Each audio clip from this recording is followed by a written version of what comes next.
how to check TD Bank credit score on mobile app.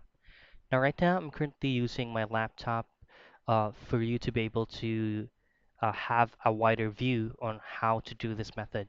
Now, first things first, if this is your first time creating an account with TD Bank, then all you have to do is to sign up for online banking first. Now, same goes with using your mobile application. And first things to be reminded of is if you're using the mobile app, make sure that the application that you're running in is the latest version possible. Now, once you have created an account, you'll just have to log in your username and password, and your credit score should be visible upon logging in. So it's just on the right corners of your dashboard once you have successfully registered with the TD Bank.